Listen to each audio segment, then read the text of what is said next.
Okay.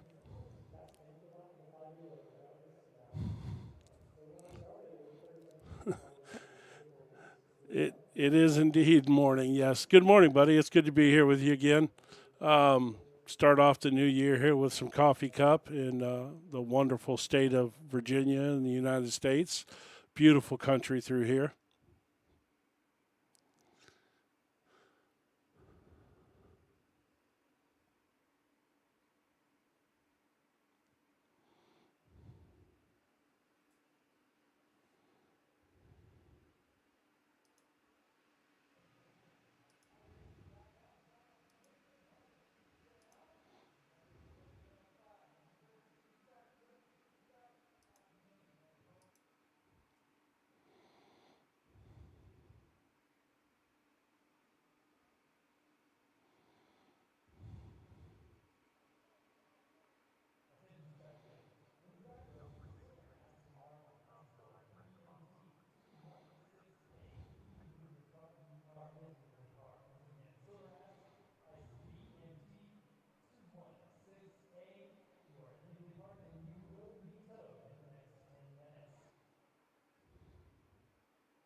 It is absolutely. This is a great circuit. You know, this is you said right across from the North Carolina border, which means it's not too far outside of Charlotte, North Carolina, which is pretty much the home to NASCAR.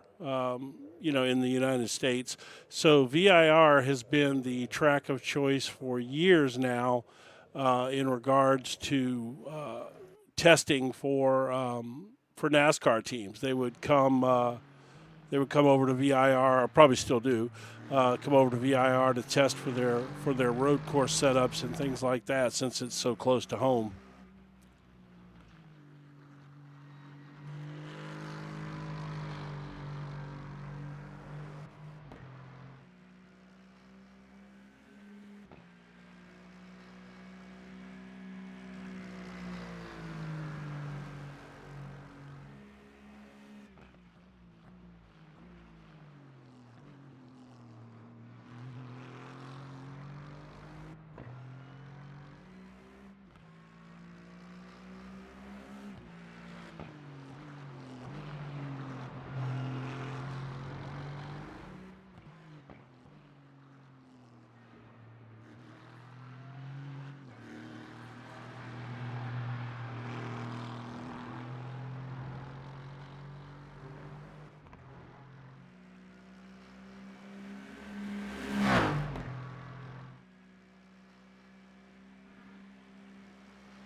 It does. This is a tough place though for these GT3 cars. It's a narrow, pretty technical circuit. Obviously, got some really tough turns here. A lot of uphill, downhill type configuration, which we'll go over when we go through the track map a little later. But a tough circuit for these cars, though. I think in my mind, I mean, and they do race GT3 here, or in this case GTD. In IMSA racing, obviously they do race here, but yeah, tough circuit. I think it's going to be passing is going to be at a premium. There's going to be 2 or 3 passing zones, and other than that, it's going to be tough.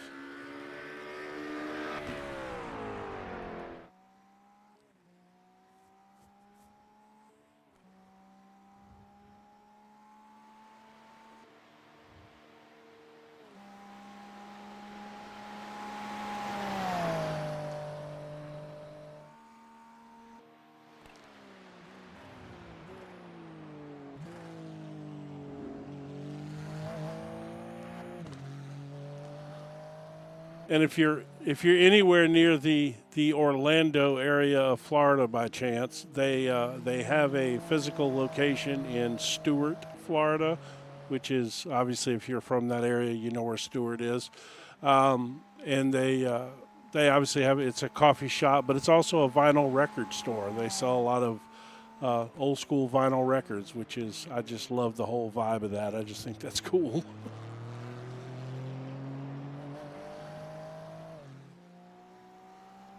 Oh, well, that's not good. Hold on here. You have. It's absolutely, well, you still can't hear him. I got to solve that problem. But apparently it's been the best disc. I have no idea why it's not picking you up. Give me 1 second here, folks, and enjoy the qualifying here while I try to figure out this audio problem, if you would.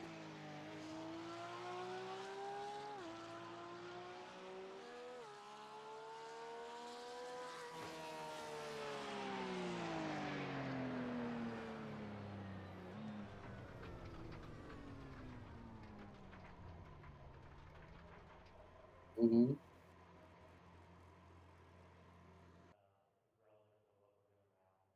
Testing, testing.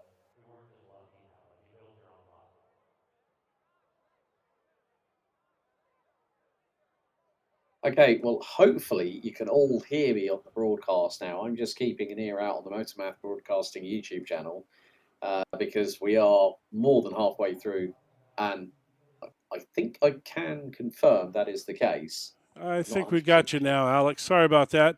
So, well, I want to tell you that you absolutely missed the most brilliant commentary of all time while he was muted, just so you know. Oh, He probably would have won ESPY awards for that, in fact. It was so brilliant. I hate that we robbed you guys of that. Apparently, we have New Year gremlins. Who knew? I know, I know. That's always the problem. You know, you do all this big. Okay. I hope that you just stopped talking because now I can't hear you even. Well, we'll let Alex sort out. I believe that one's on his end. We'll continue with qualifying here. We're taking a look at David Van Roy on track right now. I believe at one point he was the fastest. So he just came into pit road. He was the fastest during qualifying. I mean during practice, but right now he's currently running second in the overall. Oh, he picked up a slowdown, so that lap got invalidated. Okay. And then let's see who else we got. I think Brian Faluna is on the course. He is indeed. And he is currently sitting third overall in qualifying. Well, I'm hoping, Jim, that you can hear me now. Now we can. Yes, we've got you back again. It's gonna be one of those days, man. Apparently, all these Windows updates that occurred over the Christmas and New Year break there got us all messed up. Oh, yeah, and also the amount of holiday cheer I think everyone was partaking in. I was guilty. I went out for New Year's. Yeah, so I don't know whether I'm going to just quickly check my settings again because I'm coming through, but the broadcast doesn't sound too great, so a bit too echoey. Yep, you sound good on our end though, so or at least on my end, so no worries as far as that goes. As we take a look here at Ryan Merriam, who just jumped to the top of the board. Very nice lap indeed. which we all know Ryan's fast. Previous champion, current champion, I guess, this season. He was champion last season, so he is your reigning champion in the pro division. It's a good looking livery on that car. I like that car. Yeah, also good to see how much he's using the curbing. Yeah, well, and that's one of the good things. But we'll go through that a little bit more in detail with regards to the track map before we go green for 55 minutes.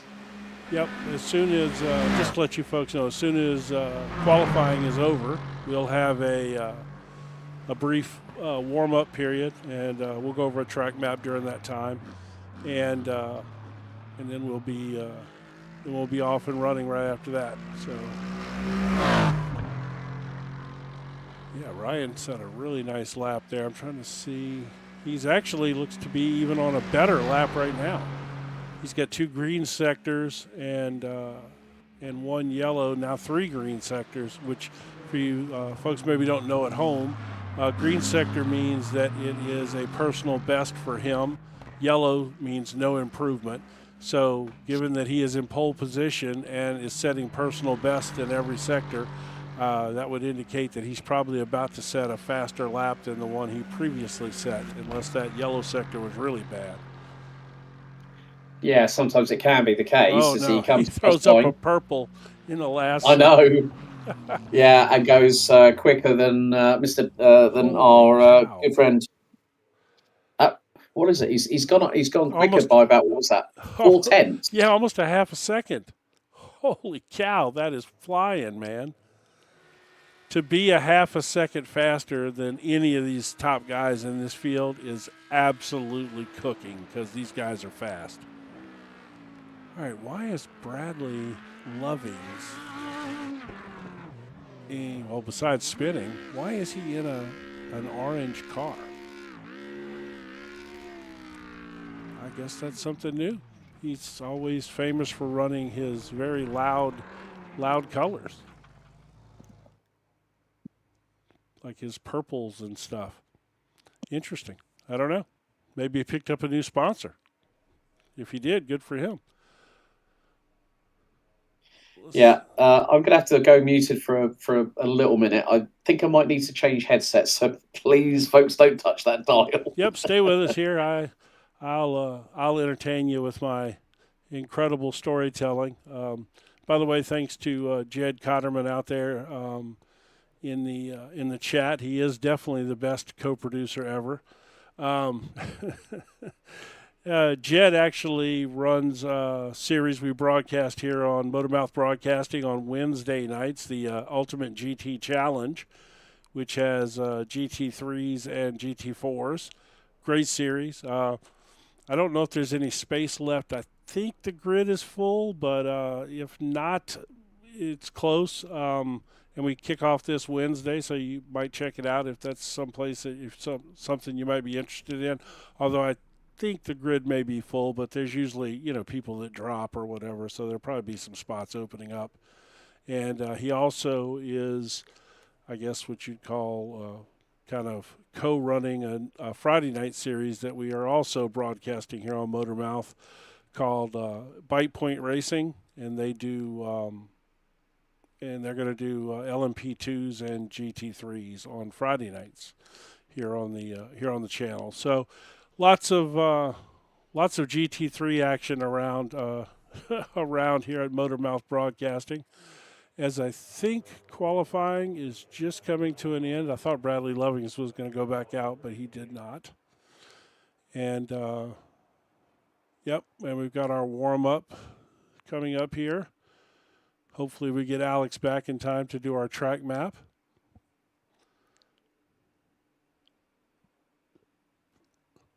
Because you wouldn't want me commentating over that, because I know no corner names at all in all of motorsports. I know about 3. And they're the most obvious famous corners of all time. Hopefully, hear me loud and clear, and hopefully it's a lot clearer on the stream, because it's actually way worse, if I'm being honest with you. Way worse than your other one was. Like, not even close. Yeah, that's...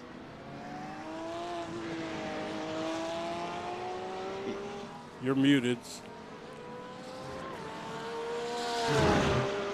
Okay. Without further ado, let's give you the 411, as they would say. Let's give you the track insight Here we go. ahead of our third round for the Coffee Cup, presented by the Old Guy Racing League here at VIR. Now, this circuit, as I said, opened back in August of 1957. It is half a mile from the North Carolina and Virginia border. And what a circuit we've got here for our third round of the season. It has pretty much stayed, it's got a multitude of different variations, but we are on the full circuit, which measures 3.27 miles, runs clockwise, and has 17 iconic corners. And it is fast, it is flowing, and mistakes can be bitten, can be paid. The ultimate price with a smashed up car, and you end up in the pits. And very much a sort of Christmas tree style layout we've got here, but we look at the opening sector as through up the start finish stretch, over the start finish line, you head into the iconic horseshoe at turn number 1. Then it's a couple of kinks left and right before we then go into NASCAR bend at turn 3, and then turn 4 you head into left hook. After that, it's then into the second part of the circuit as the Snake Complex, very reminiscent to a point of Suzuka International Racing Course, the home of the Japanese Formula 1 Grand Prix. And that is your first sector out of 3 here at VIR. After that, it gets a bit technical with elevation changes, as then you will head into what is known as South Bend at turn 10. Up the hill you go, and then we head to the iconic turn 11 and turn 12 complex known as Oak Tree.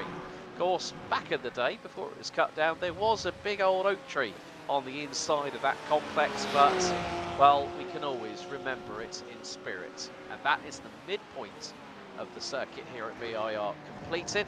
Then we head to the roller coaster ride here at VIR, down the back stretch, all the way down towards the roller coaster at turns 14 and 15.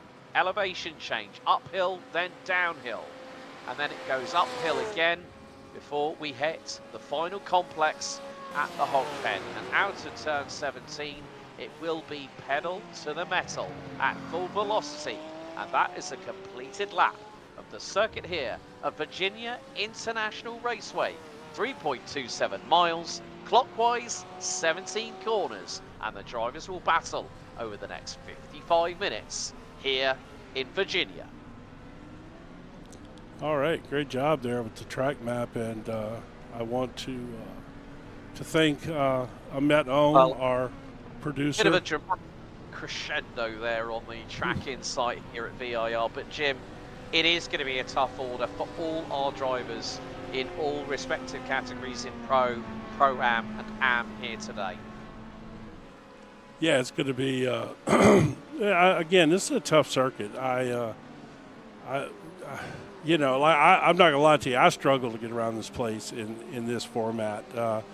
I'm okay through most of it, but that stretch running down and uphill and then downhill into the roller coaster, I just seem to get that wrong so often. It is so tough for me through there. I'm not sure why, but it's brutal.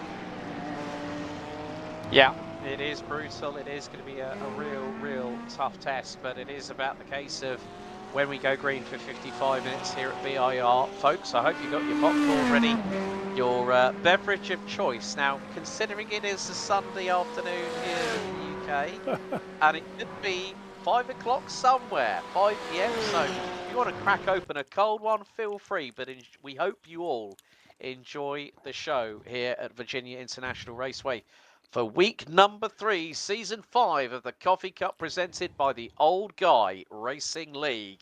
Here on MotorMouth Broadcasting, you're in the company of Alex Goldschmidt and Jim Cunningham, taking you through all the racing action as it happens. All fuel will be limited to, if I remember correctly, by the regulations, Jim. I think it's 60% capacity. We do have stewarding via the iRacing service, and more to the point, any mistake can be severely punished here at VIR, can't it, buddy? Yeah, this is not the not a place that tolerates big mistakes in most areas of the track. A lot of this track is high speed, so you're going through S's and things like that at a high rate of speed, and that tends to lend itself to problems. And yeah, so this is definitely a tough place here. Let's see if we can get the old pace car up here. There we go. Look at there. All right, let's go through this grid. You ready? Get your breath on. Here we go. Oh, here we go.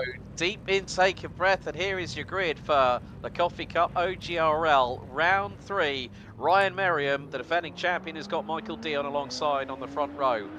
Then it's David Van Rooyen, Brian Faluna, Tim Probert and Damien Horvatin rounding out row number 3. Bradley Tidwell, and then it is going to be in 8th spot. That is the 71 car, Mr. Williams. Bradley Lovington, Dustin Dustface. Then we got Will Bailey, and then we've got the number 17 car. That's Alan Purser, Curtis Matthews, and then alongside him will be, I think that was Alex Gearing, wasn't it, if I remember correctly. Then we got Raoul Buster, and then Hayden Young, Stephen Smalley, and Jeremy Cheney. That's your top 20. So we've got Mr. Clodin and Mitchell Williams, Mr. Sierra and Julian Reyes. That is row 12. We will get this all updated. Chris Slade and Alexander Claudio ran out row number 13. Adam Hansen. And then we have got, that is the number 42 car. I think that's Sebastian Fach. Yep. In the Porsche 911. Heath Ollinger, James Kingsbury. That is your 16th row on the grid. 32 cars. Pernell Hanault and John Schneibel. That is row 17. Row 18, that is the number 99. And that is Brian Dunkowski. Then we got Brian Hoskins and John Gardner. JT Sawyer and Jelle Stearns. Looks to be from Belgium, judging by that name. 40th position. Then we got M. Dickinson, and then we got Simon Belts, Nico Tassini and Cameron Risley. Chris Walford and Hayes Bowen, that is row 23. There is a huge grid here today. David Stoops and Robert Sackett in the 2 Team Vet Boys racing cars. Justin Koch and Randy Koya. That is 50 cars with Nick Marshall and Landon Abbott rounding out row 26. That is your grid. Well, we've got a bumper grid here today, Mr. Cunningham. And when we go racing here for 55 minutes, it's elbows out, it's game on. Yes, indeed. This is always a big grid here at the Coffee Cup. People have always turned out for this series. It's always been so much fun to race here. It's always been huge grids, good, clean competition. Just a lot of fun. Yeah, so we're going down the backstretch. Drivers will be getting tyre temperature and brake temperature into those cars. And a big thank you once again to the likes of Arcadian Woodcraft, one of the sponsors of the Coffee Cup by OGRL. Laurie's Locks, I think, is another one, if I remember correctly. That's correct. Trying to remember number 3. Well, there's actually 4. I think I've got a new logo I need to put up as well. I apologize. I got tied up this morning trying to straighten all these names out, and I did not get some of this stuff done. I apologize for that. Well, let's get ready to rumble here at VIR. It's 55 minutes for round 3, season number 5 of the Coffee Cup, powered by the Old Guy Racing League. It's Ryan Merriam and Michael Dion. Aston Martin versus Corvette on the front row, and Merriam's already pulled the trigger. We go from red, they're going to cross the stripe, we go green here at VIR, and a launch and a half by the Aeronaut Racing Aston Martin. And to the outside, Faluna around the outside of Roy. Oh, and Roy's being turned around into the opening corner. Well, that was one of the Aston Martins that got punted sideways on the right rear, but Ryan Merriam got the whole shot, and then we've got Dion and Faluna rounding out your top 3. There's Bradley Tidwell in the Mustang rounding out your top 5 behind Tim Probert. So Some drivers making it quite easy on themselves, but Ryan Merriam, as soon as we came out of Hogpen, Jim, he was ready, he was able, and he gunned it like he meant it. Yeah, he did. He was not playing around at all there. He got a nice hole shot on the field, and then with those few incidents that happened back there, that actually spread out the field even more. Oh my goodness! I have to say that was Tim Probert going off the circuit. So yeah, that's Probert. not what he wanted to do, going through out of the Esses and coming up the hill towards South Bend. So that's not what he needed there. However, look at this for a good old run. Bradley Lovington, the number 29 Audi, is absolutely doing a great job at the moment. He's currently running P4 overall. Beat time, the top three have gone away into the distance. Michael Dion challenging Ryan Merriam for the race lead early. At the moment, in terms, it looks like Will Bailey is leading in the Pro-Am side of things, and it's Curtis Matthews in the Acura leading in the AMs, but Ryan Merriam still holding on to that race lead. But Michael Dion in that Z06 Chevy Corvette is chasing him down like his life depends on it, Jim, because we saw that Ryan got the jump on everybody, and with that mid-engine rear-wheel drive Corvette, that's got some serious pace here at VIR. Yeah, indeed. Well, Merriam's in the Aston Martin. Dion is in the Corvette. Yeah, Dion is. It's good to have Michael Dion back. I mentioned that last week when we talked to him. Hasn't been around for a little bit, and he's back, and he always was super fast, man. So it's good to see him back. It looks like he's back in form because he is dogging Ryan Merriam here pretty hard. Yeah, and you can just see as they make their way up towards South Bend at turn 10. Yeah, 3 seconds. Well, yeah, well, I mean, you look at where Lovington is now. And Lovington showing really good turn of pace. In a car that, you know, still is active within GT3 at the moment, and he's gone a little bit off going into South Bend. A couple of drivers, including, I think that was Brent Cook in the 367 McLaren that went slightly off track too, was on the grass. But the Audi, I think, is still a car that is very, very capable. And we've got Gearing trying to make a move here in the Mercedes-Benz, and he's got through. So that was a good move. Very, very nice move indeed by Gearing on that particular Aaron Gearing. So Aaron doing a really, really good job there. And who was that he got past? That was Bradley Tidwell. Yeah, Bradley Tidwell with the number 89 Ford Mustang. Oh, Dion, no, he ain't gonna make that work. No way he's gonna make that. Well, he tried the old Nigel Mansell dummy. I have to give him credit for that one. Yeah, that's a tough place to. That's a tough place to go around the outside at Oak Tree. Yeah, well, and he's got.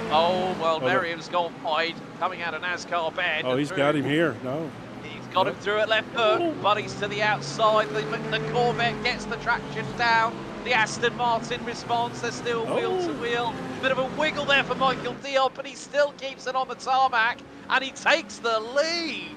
What a nice pass there by Michael Dion to get the upper 1-2 on Ryan Merriam, and look who's closing in. That's the number 23 of Brian Faluna. Oh my gosh, Dion's off.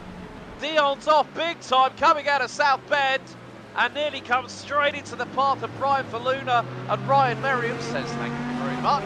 I'll take you opening the door for me all day long, my good man." See, that's a prime example of what we were talking about before the race. About you were talking about mistakes here. The problem is you're going so fast through these windy bits of this track that if you get off course, it can be an absolute devastation. He's quite lucky he didn't lose that car right there, because he was probably going upwards of 120, 130 miles per hour through there. And to get off in that grass, he's lucky. He was skillful, however you want to put it, that he maintained control of that. That was quite impressive there. But code brown alert for Michael Dion. Right. 100 for the bad negative delta. But still, he managed to gather things back up. He got the car back on the circuit in front of Brian Faluna. So at least at the end of the day, you know, people might say that the Porsche, the 992.1 generation GT3R, of course, Porsche has brought out an evolution kit in terms of aerodynamics for the GT3 car for 2026, which will be competing at various championships across the world, including WeatherTech IMSA, including the GT World Challenge Europe, powered by AWS GT World Challenge Americas, as we've got Julian Race closing in. Yeah, and that is on the... That's Purser in front of him. Yeah, that's the number 17 Mustang. So Ortiz is right back there, right behind him. This is really like a 5-car battle here. Look at this, would you? Oh, nice! Oh, is he going to make it work? No. well, my goodness. Ortiz nearly did his inner Travis Pastrana on him. Yeah. No! Ortiz in a spin! Oh, he's going to come back. No. Oh, Oh, he's just pitted. I think he picked up a big old bit of damage, but it was like you said earlier on, Jim, that mistakes got very...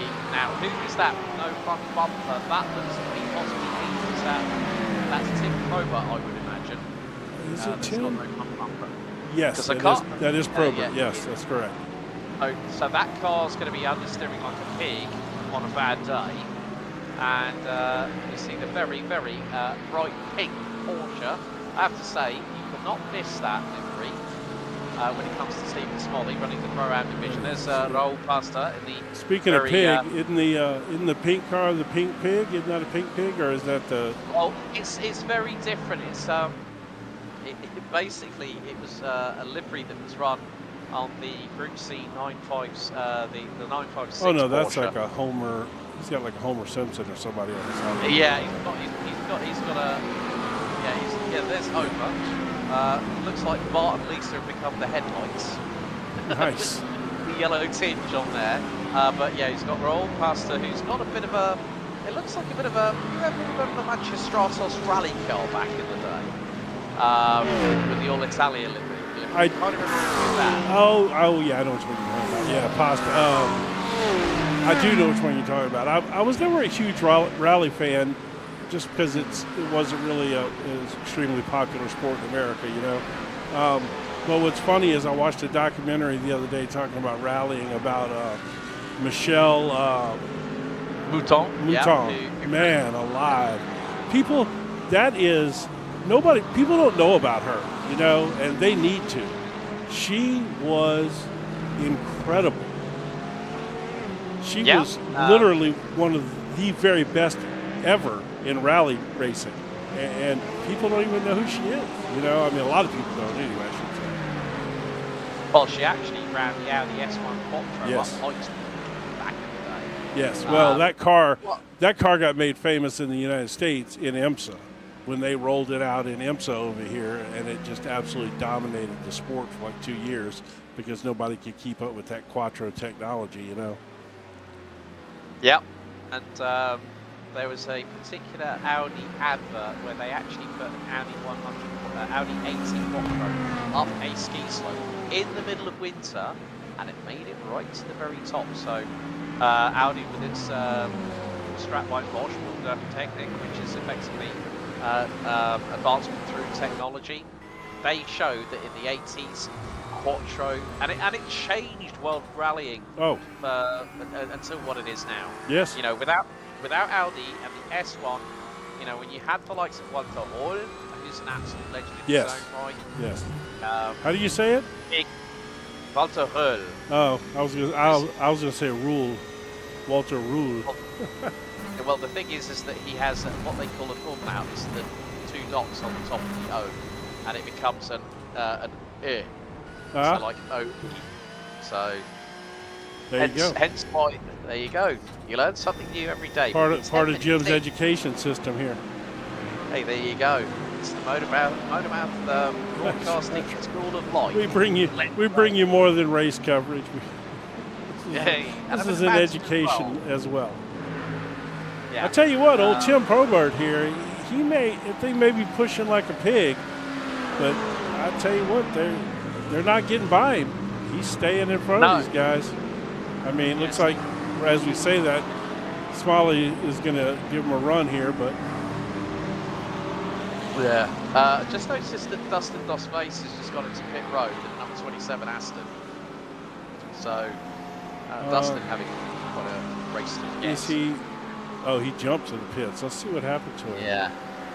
I think he. So I haven't shown many incidents here, but just because it's so hard to catch all the good racing going on track he's definitely picked up some front end damage. Already, yeah. So this is just the. No. Well, this is. I'm gonna see real quick if I can find what happened to him. I don't see it. Unfortunately, it's there's just so many cars on track. It's hard to find incidents if they're not listed as a crash. Yeah. I'm shocked at. I'm really shocked at Probert though. I really have to say I am. I'd agree with that because he's still able to, okay, he's got no front aero to speak of. That car's going to be cracking fast. Right. On a track that you are in the throttle probably 70% of the lap you're at full throttle around this place. Oh yeah, definitely. At least. I mean. So by the way, somebody tipped me off. See those bleachers right back there? Right in the very top corner of the picture now, just going out. That was that at the bleachers at Oak Tree. They say is the best spot if you ever go here to watch the race from, because you get to see them coming all the way uphill up to Oak Tree through what is it? What's the name of it? South Bend? No. You got South Bend. Yeah, South Bend, and then Oak Tree, and then you get to see them go all the way back up the hill, going up to all the way down to the roller coaster. So they say it's the best spot. Ryan Merriam. Yeah. I was going to say Michael Dion here has decided to give it another whirl. Yeah, and that's going through left hook at turn 4. So Michael Dion has gathered himself up after that Code Brown scare a little bit earlier on, going through South Bend and heading to Oak Tree. He's now going up the hill again, and he's right on the rear bumper of the Aston Martin. The defending champion, Ryan Merriam, having to defend. Michael Dion looked to the inside there for the briefest of moments. Can he line up a move, maybe going into the roller coaster as they're heading through South Bend now at turn 10. Down the dip, down through the compression zone. Hard on the brakes. It's going to be around about second gear here. Ooh. And Brian Merriam on the brakes a couple of times, bumps over the curves. Now, if I was in Brian Merriam's shoes, I'd go, okay, yeah, I've got that twin turbo 4-litre V8 underneath the hood of this car, but Michael Dion has got a better centre of gravity, and that can help with the handling characteristics over here at VIR. Yes. I'm not sure what's going on, but I think Bradley Lovings might have gotten into some trouble here. He's had several off tracks here. Let's go take a look and see what happened. My guess is he's damaged his car somehow. Let's just have a look at the replay here. He's just turning it in over the curbing, uses the exit. He's going to go on the grass, and look, he gets a tank slapper. Oh, that's going to be a bit of a passenger-built ride, and then right rear, but wheel gets turned in. Yeah, toe link on the front of that right rear suspension has broken straight away on the impact. Yeah, he's still out on track, I believe, but that car's got he pulled into the pits. He made it back around and pitted. Yeah, that's tore up pretty good there. Yeah, looks like Dustin Dos Face has retired from the race, unfortunately, after nearly 6 laps. But we are fast approaching 15 minutes in, and Michael Dion still giving the hurry up to Ryan Merriam, the defending champion from last season, season number 4, as the Aston Martin powers its way up the incline. Here we go again. This has been a great battle at the front end of the field so far. It's just fantastic that Michael is able to keep pace, and Faluna, he's way back. Yeah, they've lost Faluna, haven't they? Now, I tell you what, you watch right here. Just watch them go through this section. I'm going to go on board with Dion here. Watch how I want people to see how out of control these cars are when you're, because right now Let me see if I can pull that old dashboard up over here. All right, so they're doing almost 160 miles an hour through here. And watch them start clipping these curves. It's, you know, and that is such a tough turn there, down from 160 down to 60 right there, and then back up. It's amazing how out of control these cars are at this track when you're riding on the edge like that fast. Yeah, the balance would go in. If it was me, I'd say that the balance would be a little bit more in favour of Michael Dion because of the mid-engine car. Because if anyone might remember when Corvette first entered sports car racing in the American Le Mans series, it was front-engined, and then they decided. Well, GM decided under Mary Barra to decide, okay, let's bring something new to the Corvette. Let's try and fight the Italians at their own game, and they brought out an absolute weapon in the Z06, and that's why a little bit of change adds a little bit of spice to the mix. And when you think about it, you had the likes of Danny Huncadea, Brian Keating, who was for many years running as a Ford with Ford. They were running the TS Sport in the World Endurance Championship in the LMGT3 category, and they were really, really pushing the car hard.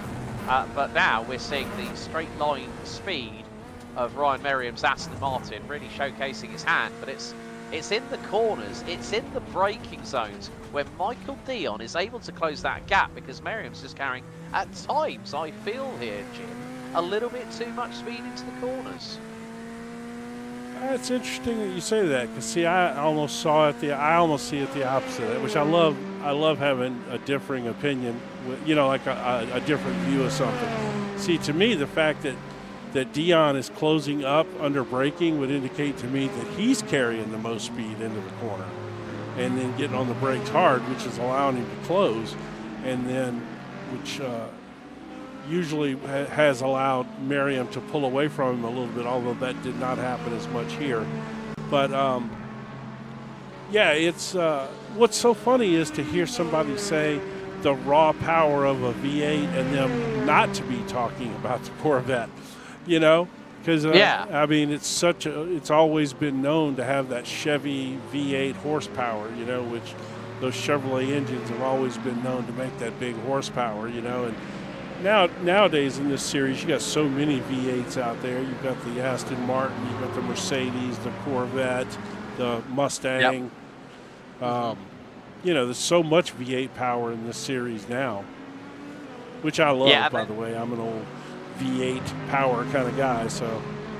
Yeah, I mean, like, you know, if you said the word small nice block pass Hemmington, doubled him up too. Come right back. Oh man. That was Williams, I think, on Slade. No, it was Fack. Fack got by him, and then it was Fack got by him, and then he come right back around him again. Oh well, that was a great little move there by Jonathan Williams in the Mustang. I mean, the thing is what I love about GT3 racing, and this is from my years of working in motorsports, but also as a fan, where you see that you have, like, say, Corvette naturally aspirated V8 versus a 4-litre flat 6 boxer engine at the back end of that Ford. Then you go to, let's say, BMW 3-litre inline 6 turbocharged engine.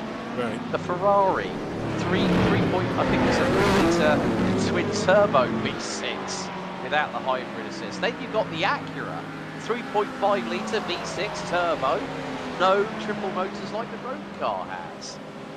So you've got this wonderful depth. And then you go to the McLaren, you know, the M840 4-litre twin turbo V8, and the M840 is actually the engine code given to that. That was something that one of my friends went, how do you know some, you know, these like little bits of information? Just like a good car salesman would do. I read the brochure. That's right. You know, you've got to read the information. Well, there's so much good information out there too. Let's see. Let's go back here a little bit in the field and let's take a look. Here's Curtis Matthews right here. He's leading the M division right now with Pasta right behind him. I mean, literally right behind him. That's a 3-car battle right there with Curtis, Pasta, and Smalley. They're all within about a half a second of each other there. Yeah, that's incredibly close. Yeah. And we're not that far. We're getting closer and closer to the halfway. The halfway is 55-minute race. Of course, there's only one endurance, which will be a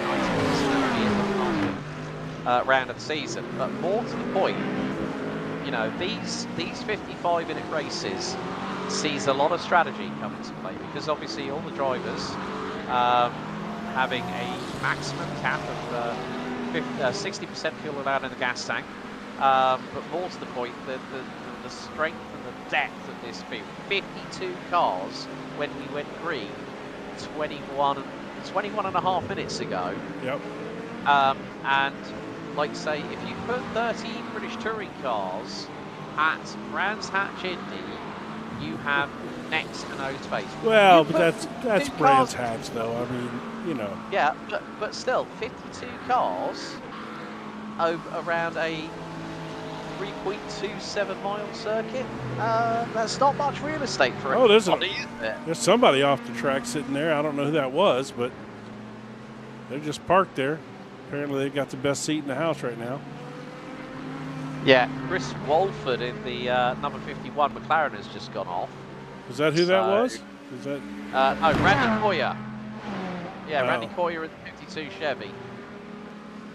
He's gone off. So I'll tell you what, this battle, these two right here have been on each other for 22 and a half minutes right now. I mean, they really have. They have not been probably more than, definitely not more than a second apart. Short of maybe Ryan Merriam's launch at the very beginning. But that was textbook. That's how you do it, especially here at VIR. Because if you get that run, you know, you get half the field is still around the last turn on the track, so they still got to clear a turn before they can drop full throttle, you know. Yeah, it's like with when I do Porsche Sports Cup Swiss. Once the green light goes, you can overtake, even if you're not past the start-finish line. But it's when those lights go green that everyone's got to be at, I think it's 80 kilometers an hour, which is 50 miles an hour. We've got a little battle here. Alexander Claudio in the BWE Chevy Corvette. He's got the 42 in front of him. That's Sebastian Fuck in the Porsche, so that is a battle for position. But there's a couple of cars just up in front as well, so I spy a Mustang there too, which would have been the band that we saw get past Sebastian a little bit earlier on.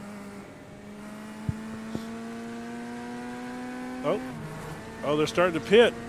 There we go. Yeah, guys. I was wondering when that was going to start to happen. You know, so Williams is in the pits. There comes a point where if you're in traffic, you know, you might as well pit and maybe hopefully get yourself some clear, you know, especially if you, which by the way, one of the channel sponsors here is Digital Race Engineer, as it happens to pop up in the corner of the screen right there. One of the things that software does, it's like Crew Chief but on steroids, and one of the things it will do is it will tell you where you're going to come out from a pit stop. So just like your Formula One guys have engineers to calculate that, that's what a Digital Race Engineer does. As Claudio is getting by FAC right here, it looks like. Yeah. Wheel to wheel. Oh, off the track. Sebastian FAC cuts the grass with the front splitter.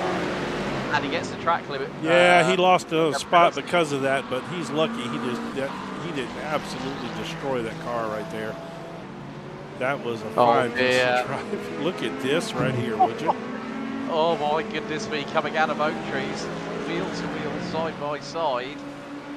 So that just goes to show how quickly things can change on a sixpence. It's a Porsche of Hucker. Then I think that was definitely, well, that was a BMW. Trying to pick out the number of it. The BMW was Reyes 358. Okay, yeah. Well, unless you're talking about the one up front up here, this one. Now that's Sierra. No, it would have been. Yeah, it was Reyes back here. Yeah. Amcar. But this whole, just think, it wasn't that long ago we had Curtis Matthews, with Claudio and Feck were running all together. Now, of course, Feck is just going into pits now, but and boy, talking about how things change. Now Curtis Matthews isn't even in the AM lead. It's Pasta now. He overtook Curtis Matthews back a little while ago. I think Curtis had an off track, if I'm not mistaken, that might have cost him the lead in class. I thought Raul was actually a pro-am. Is he? Yeah, according to our entry. Oh, he is. My bad. No, don't worry. Don't worry. It's so hard. To be honest with you, with all these cars, it's hard to keep up with who is who. And one of the things it's just getting to know these drivers. I know a lot of the guys, but I don't necessarily know what classes they're in because I've been around this league for a while, but I haven't raced in this Sunday morning cup because I've been broadcasting it now for a few seasons and with another network. And so it's hard to tell sometimes what class people are in. But yeah, so I'm trying to see. So effectively, Curtis Matthews is leading AM. So. Oh, you're right. That's right. So Pasta is showing up. Because he was promoted to Pro-Am as a Road America. Well, let me change that right now while I'm thinking about that. So go ahead and carry on the conversation there for a second. I'm going to switch him up real quick. Yeah, so that would mean that Curtis Matthews ahead of Julian Reyes by about 3.3 seconds. So that's why I had to double check. I was like thinking, how can Raul Pasta be in the AM division? So Jim will be working behind the scenes now to just get that amended. So he was one of the messages they gave us to promote him. Yeah. Okay. He has now been promoted. And now he is in second place in class, which is good for him. Oh, let's keep that off. Well, when I changed his class, it kicked off the grid again, which you'd probably like to have another go at that grid after that. No. I think once is enough for any commentator that has to take a deep intake of breath. And believe you me, it's a skill set that people do end up learning. My humble beginnings in commentary, folks, comes from the world of good old owner-driver karting. When you have 36 riders and you have a lap that is about 0.8 of a mile, rather than say 3.3. 3.3 miles, you could get through 52 cars without taking. Try that in an eighth of a mile. Try 36 in. So Aaron Gearing comes in to pit lane. So Aaron running in the number 883 Mercedes AMG, so that'll tumble him down. So look at this gap, would you? Remember when we looked back at Faluna earlier, and it was like 5 seconds? And it's now 16.3. 16 seconds. And folks, Faluna is fast. Brian Faluna is no joke.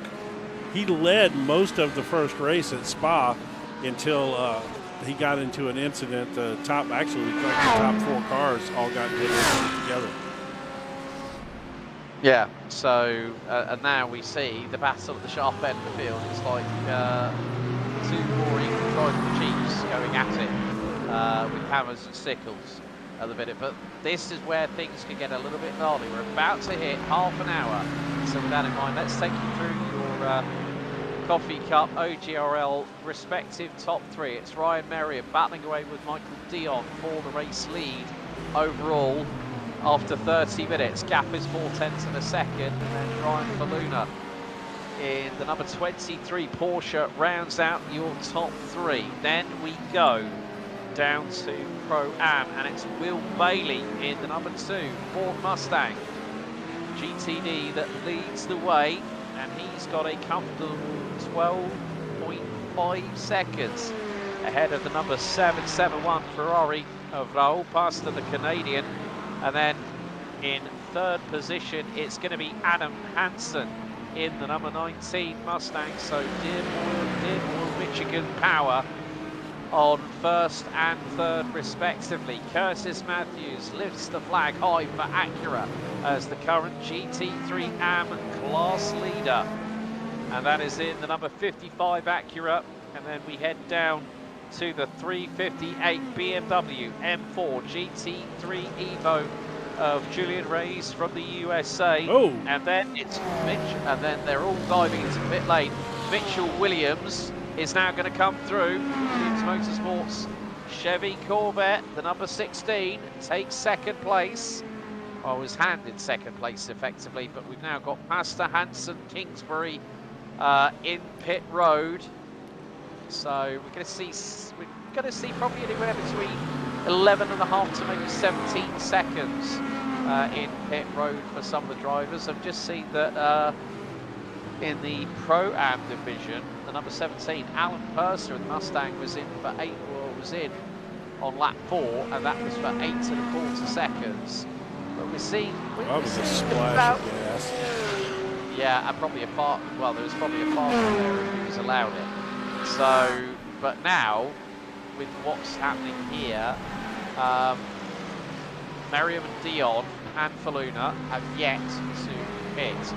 Now, looking at this, Bradley Tidwell yet to pit either. He is currently running 4th in the 89 Mustang Pro Division. Yeah, Gearing is the first car on track that has pitted. Oh, that could be very, very interesting indeed. So, and he is running in clean air right now. So he's out there just turning laps. And the thing is, though, I mean, those two guys up front are just flying, man. But that being said, Gearing just turned well, they're still way faster. I mean, those guys up front are setting a blistering pace, man. Blistering. Yeah, Ryan Merriam at 48.2, Dion 48.8, Gearing 51.2 on that last lap. So, but bearing in mind, he's only been out on track for a couple of laps. He was on his marks in pit road for about 21.3 seconds. So he comes out of Hogpen and will cross the line. Let's see if he makes an improvement on a 151.226. His best lap of the race so far, 147.3. Boom, there you go. 2 laps in, bang. Aaron Gearing steps it up another notch. His best lap of the race so far, Mr. Cunningham, a 146.659. So he is only 7/10 off his best lap of the race so far. Here you go. Here's the 5 fastest laps of the race so far, just to kind of put that into perspective. Michael Dion, 145.93. Ryan Merriam, watch yourself because they've just got. Now here comes the real race. It comes down to this moment. If Michael Dion has been able to save enough fuel over the last 19 laps, if he's a second or two quicker, and Faluna's coming too. There we go. Right. So Tidwell, I think, might be in very shortly. Right, okay. Race to the pit stops. Oh, both of them getting tires too. Look. Oh, right. Okay. This is going to be very, very crucial because they'll pretty much be even Stevens. But no, hang on a second. Dion is down quicker. Dion is down quicker. Here we go. He's done it. Oh dear! What has happened with Ryan Merriam? He might have overfueled. And look at that, 17.82 for Michael Dion. Ryan Merriam, 22.1. Well, and that's why there's a 4-second swing in the favour of the Corvette. That was huge. So my question is, does that mean that Dion was riding back behind him, saving fuel the whole time? Is that is that what that means? And he was able to short fuel there, or does that mean potentially that maybe Dion underfueled? I think that I think it's a combination of all factors, but when you look at it from the bigger picture, how often did Michael Dion go for the lead? Not very often. No, he just stayed back there, He stayed back there, and what that means is that if you could gain an extra, Yambag Johnson said Ryan took tyres. Yeah, well, They both did. They both did. Yeah, they both did. Tyres. They both took tyres, folks. So that was the first thing I noticed, because I knew for a fact that they were driving the cars so hard, like they stole them. And it is always down to the fact of, do you want to err on the side of caution? Now, if anyone has seen the documentaries, Truth, what was it? I think it was the Audi Sport documentaries about, and it was called Every Second Counts, narrated by none other than the man that played the Transporter originally, Jason Statham. Now, when, well, it was Truth in 24-2, and it was when Marcel Fessler, Benoit Tournier, and Andre Lotterer were the sole Audi crew of the big incidents for Alan McNish and Mike Rockenfeller. One of the people in the grid, in the Audi garage, was none other than Denmark's Tom Christensen, the man who took over the Mr. Le Mans moniker from the man who won Le Mans 6 times, Belgium's Jackie Ickx. And one of the things that they asked for everyone, and Tom said, at this time, we want to keep your weapons sharp. And this is when there were 3 Peugeots versus 3 Audis, and Audi went and won it with 1 car, because the other 2, one and Mike Rockenfeller lost it down the Mulsanne Straight at over 200 miles an hour at 3 o'clock in the morning. Alan McNish barrel rolled past the Dunlop into the Esses and barrel rolled over a lot of photographers. Came out unscathed, and that was in the Audi R18 Ultra. And I remember that year, and I remember speaking to Alan a couple of years, I think it was a couple of years later, when he was an advisor for Audi Sport, and I talked to him about that incident. He said, "I've never been so scared in all my life." Meantime, Williams versus Reyes towards the uphill shot in towards South Bend. 2 times they've made contact.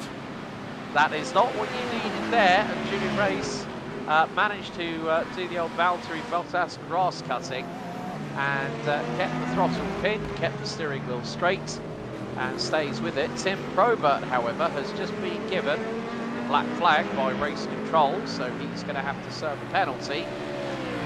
I would imagine.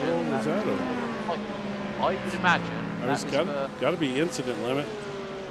That's either incident limit, or that is speeding into pit lane or crossing the white line coming into pit lane itself, the entry line. Well, but he pitted back on lap 16, so I don't think that was it. Or it could have been speeding coming. Well, it could be. I think you might be right. It could be incident points. So, but he has repaired the McLaren. He has. He has a nose back on it again. No more understeer on that little puppy. It's interesting where he's at right now on the track. It would indicate that he's not too, unless he crossed the pit line or something and did something weird and got some kind of penalty like that. Yeah. This is, let's see what happened here. This is Damian Horvathen. 2 wheel stop grass. This is not going to be good here at this rate of speed, I got a feeling. Oh no, that's straight on, and it's bumpy. Upset. Oh, that is going to be a big hit to the left. Oh no, he didn't hit. I cannot believe it. Oh my goodness, David Horvathen from Tech Art Motorsport in the Mustang saves it coming, and he saves it from going into the barriers at over 100+ miles an hour. Oh, yeah. That is the save of the season. Wow, all right. I mean, yeah, that was, yeah. Man. Yeah, I don't know how he kept that one out of the wall. That was a good job there. Oh my heart rate went through the roof as soon as I saw that. I was like thinking, oh dear, you know, it's and I have to say, shout out to Jed Codderman who's watching along. He says, DRE is awesome, well worth the money as I started using it myself this season. So thanks, Jed, for that, because I never did finish my statement, but because we had all that action going on. So anyway, what I was saying is, if you're in traffic and you want to pit out and figure out where you're going to come out on track, Digital Race Engineer tells you that so that you can so that you know if you pit, you're going to come out here, and so you can find yourself a hole in the traffic, so to speak. And something just happened to Curtis. Oh, he's lost the bag by the time, isn't he? Yeah, he dropped down a couple of spots on the actual overall leaderboard, but he hasn't lost a position. He's still got a 4-second gap in class, but trying to figure out what happened to him there. Maybe he was just getting passed by some faster traffic and he just let him go or something. But so it'll give you the indication as to where you're going to come out, so that you can time your pit stop and come out into some clean air and be able to run some good clean laps and not be held up in traffic. So that's just one of the many features of that of Digital Race Engineer. We've got a link down in the description below.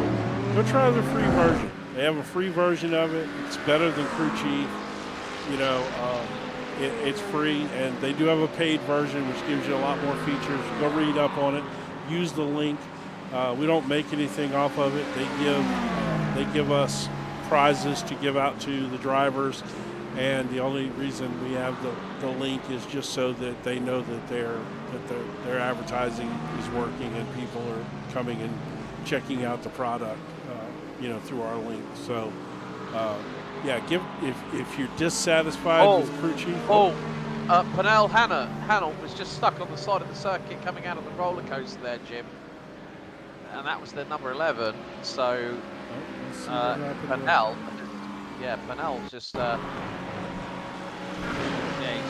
think he might have just. Oh, and this is from the Team VEC Boys Racing outfit. Oh, look at that! Loses back end on rotation. Oh, he was plenty of runoff area here, though. Yeah. Yeah. Oh, nice. That was a very, very close call there for Pernell. Not the best rejoin either. No. Which is quite funny, because Pernell and I had an incident back in the day where he pretty much lit me up because I did a similar rejoin at VIR, in fact, in front of him. So, hey, Pernell, glad I got that one on camera for you, buddy. They call it kismet. That's right. Yes, indeed. All right, let's go take a look at some of these battles further back. Boy. Oh, look at this. Ken Cloden I just saw rocking the old school, the old yellow Corvette racing livery. He is, yeah. Here's Bradley Lovings. He's definitely finding out that Audi's not as fast as he possibly thought it might be. Well, no, I think it is. He was actually qualified well in front, and this is a strong field in front. You remember, he had that incident where he got out and got into the wall and knocked that rear end out on it, so that put him back in the field. But he's his fast lap of the race is a 1:46.7, so he's certainly been really quick. He just got himself into a big hole there, and in a field this size, you just don't recover from that. I mean, it's too tough. Yeah. Change of position here. Chris Slane has managed to get. Oh, that's a bright livery on that. That's a nice looking. I actually like that livery. Well, he just got by Sones, and then so did. I don't even know how do you say that one? Lewowski, right? Yeah, Lewowski. Yeah. Actually, that's a good looking car, man. Yeah. Slane's livery, I like that. I mean, it's kind of a fusion of multiple different liveries. Like you have it has a flair of Ken the late great Ken Block about it, and especially when he's got the stars and stripes on the rear wing end panel, end panels as well. You see, he's got the. Yep. He's racing for America. America, that's right. But no, and he's one of the Delta 6 team members by that livery. You can see the Delta 6 on the side of the car. That's a endurance team that is. I'm not sure if it's 100% made up of guys from OGRL, but I think it is. And they do some endurance racing together. I don't know. That's a sharp-looking car, though, man. I like it. I like loud paint schemes. I really do. Which is why I'm shocked that Bradley Lovings has went with the tame kind of orange livery, considering he was always famous for running those incredibly loud liveries. Well, all I'm going to say about Stephen Smalley is real men race in pink. That's right. Oh, I got nothing against a pink livery now. No. I would absolutely run a pink livery. Let's see. Let's go back here and look at some of this other stuff going back here a little further back in the pack. Yeah, there's J.P. Sawyer. Yep. He's trying to close in here on Gardner in front of him. The Mercedes on Gardner. Yeah. So, yeah, he's that was That's another nice looking livery, man. Yeah, Simon Phelps for looks like Dragonfly Racing. Yeah, Dragonfly also racing. Look at that. That little Dragonfly looks angry, man. Oh man, it's like a dragonfly at full velocity. I know, right? I'm gonna get you. That's the angriest Dragonfly I've ever seen in my life. Look at that. That's crazy, man. It looks pretty cool. Car, though. I mean, it really is. Yeah, as we are heading down to the final few moments of this motor race, we're at 47.5 minutes. Yeah, but let's see what happens here. Oh, right, okay, and this is our, this is yeah,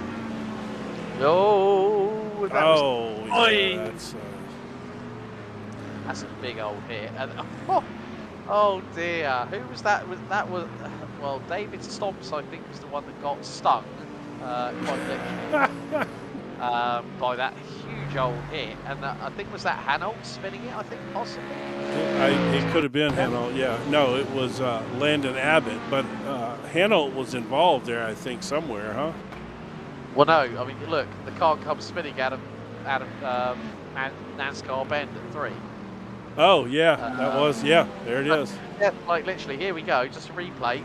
Well, he was trying to avoid that other, I do have to say, Purnell's got a nice looking, like, pinup girl thing on the side of his car. What's he got going on there? A little champagne bottle or something? Yeah, well, probably channeling his inner Hugh Hefner there.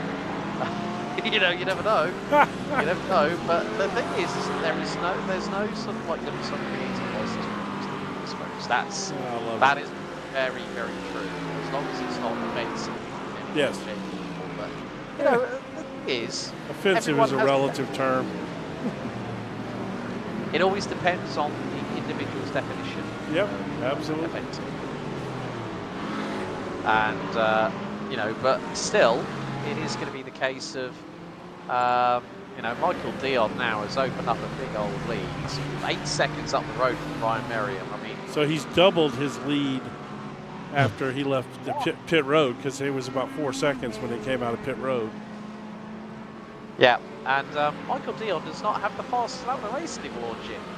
Brian Merriam does, 45.913. Michael Dion's going to come across the line now, or well, he's going to. I think, yeah, Michael Dion is halfway through lap 28 at the minute, and his last lap was a 47.3. Merriam's last lap was a high 46.6. So. Yeah, but I'm sure at this point Dion's on. You know, just let's don't do anything stupid mode. I keep wanting to get away from these two back here, but I can't seem to get away from them. Oh dear, that's Sebastian Buck, and then we've got Ken Cloden in the Corvette Racing livery entry.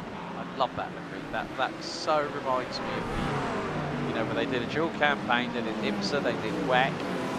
This was back when, you know, you had the Corvette GTE, not the GT3, as Right. we now have in the World Endurance Championship. I mean, now I think WEC is now into its 3rd year of I hate that. GT3 machinery, but you know, when you this is That was Purnell. dear. Ken Cloden has gone right through Piggy in the middle, threaded the eye of the needle, and got the job done. Yep. Yeah, Purnell seems to be struggling out there. I think his tyres might have fallen off a cliff, to be honest with you. The way he's just turning in, and the car's got no bite on the rear end. That's the problem. As soon as you lose all that traction on the rear end. Well, you get, if he didn't change tires, you know, and then, you know, you hot spin it once or twice there, and you get them tires all angry, and it just goes, it snowballs from there.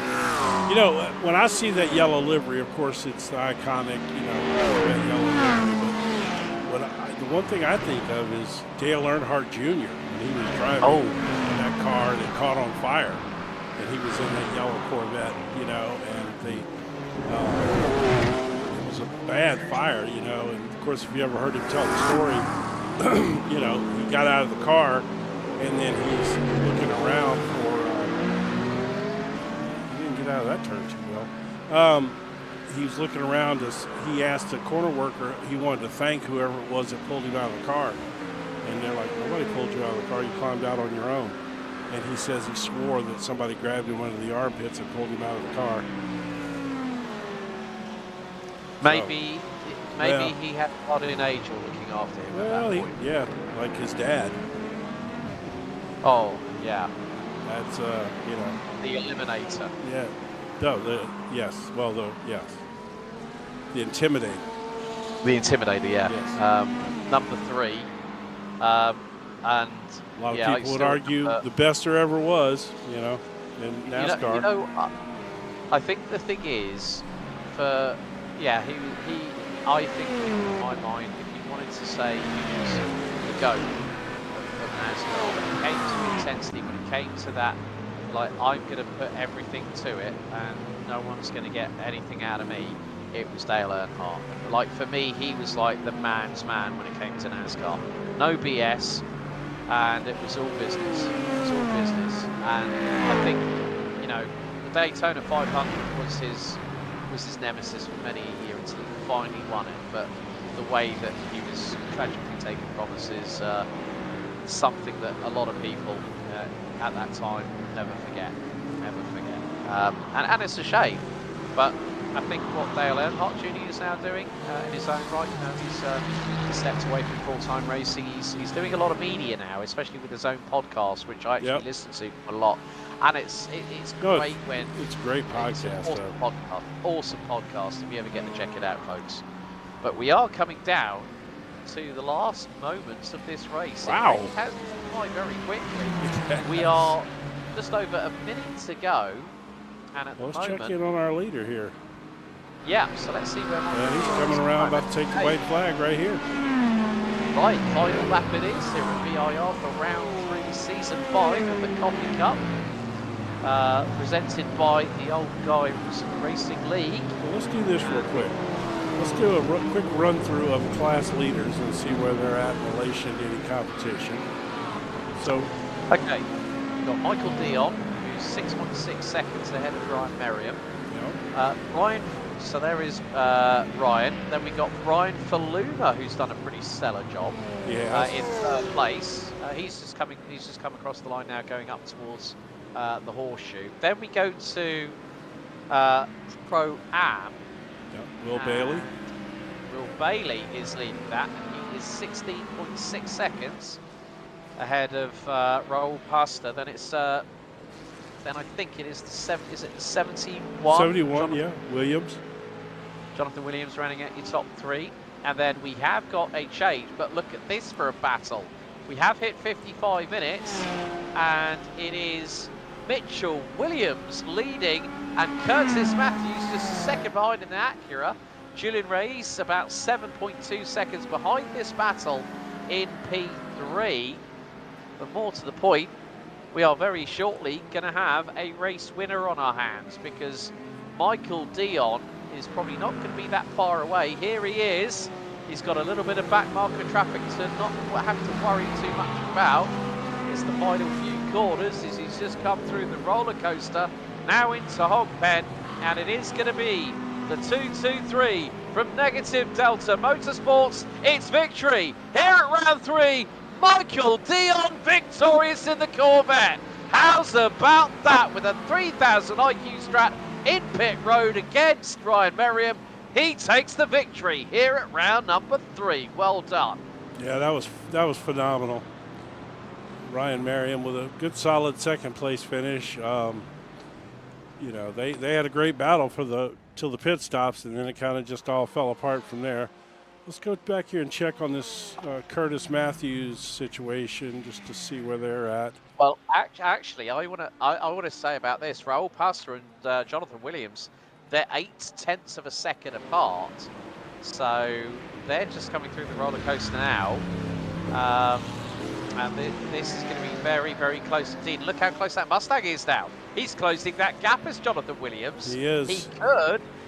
If he gets the perfect exit and Pastor makes a mistake, then it's game over. No, unfortunately not, because it is going to be Bailey who's going to take the victory in Pro-Am. Will Bailey in the number two Ford. And look at this. Corvette is going to rule the roost, not just in Pro, but in Am, because Mitchell Williams is now well ahead. He's taken the flag. Williams takes the win in the Corvette. And more to the point, Curtis Matthews once again does a stellar job to bring it home P2. Julian Reyes rounds out your top 3 in the AM side of things. And loving that Blue Angel Kennels livery, our Corgi master himself, with another great run here at VIR. He was leading for most of it, but Mitchell Williams takes the win. I want to see what happened here real quick, going back to, this is David Van Roy. Right here at the end of the race. I missed it because I went on the camera. Let's try it one more time, see what happened. Okay, so no, he just parked it. It wasn't a crash. He just okay. All right. Yeah. So let's see. I think we should have some results up here now. Let's get those going. Okay, so 52 starters here at VIR, and Michael Dion wins after 31 laps by 7 seconds ahead of defending champion Ryan Merriam, with Brian Faluna rounding out your top 3. Aaron Gearing in 4th, ahead of Bradley Tidwell, Jeremy Cheney, and then it was the 367. That is Brent Cook in the McLaren. Will Bailey in the number 2 Ford takes the victory in the Pro-Am division. So well done to him. And then we have the likes of, just trying to go through the list here. Javier Sierra took the win in, took 9th place. Then Raul Pastor and then Jonathan Williams ran out your top 3 in the Pro-Am side of things. And then going into Quinton Price takes 4th in the 33. Mitchell Williams in the number 16 Corvette takes the AM class win ahead of Send It Racing's Tim Probert, who finished 14th overall. Curtis Matthews takes 2nd in AM ahead of Julian Reyes, and they round out the top 16. Then it was Adam Hansen, followed by Sebastian Fach, and then after that, Bobby Lewowski. Then Ken Clodin rounds out your top 20. Chris Slane, Damien Horvatin, Heath Ollinger, Yelish Cerns, John Schneibel, David Van Roy, unfortunately retiring, effectively stopping on the circuit after that one. 27th, Brian Hoskins, Stephen Smalley, Stefan Bauer, Cameron Risley. Then we had Brian Dudkowski. After that, it's Alan Purser. So I'm just going to go through the list because we have got a little bit of time, folks. Don't worry. Don't worry. I want to make sure that we get the names. So at least so it's Micah Dickerson, then JT Sawyer, John Gardner, Alexander Claudio, Simon Belts, Justin Koch, then Chris Walford, James Kingsbury, Nico Teschini, Testaccini, Pernell Hanault, Nick Marshall, Hayes Bowen, Bradley Lovings, Robert Sackett, Landon Abbott, David Stoops, Randy Coyer, Dustin Vase, Luis Ortiz, and Hayden Young didn't even make it past the opening lap of the race.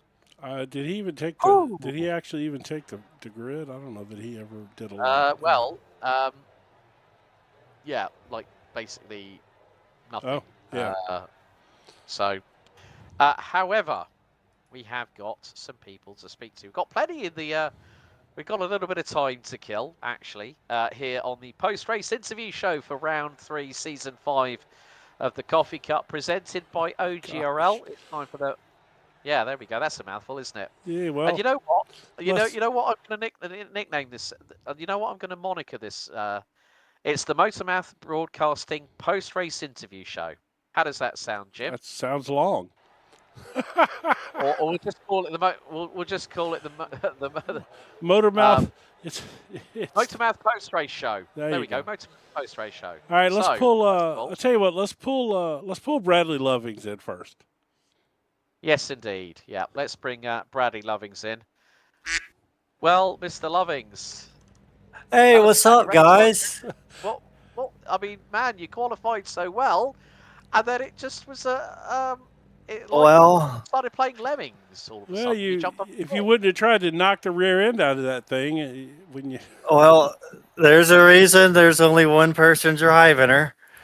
I got the nickname the lawnmower from the last 3 races, so I decided I was actually going to try and qualify in place, and I lived up to the name again. Yeah, well.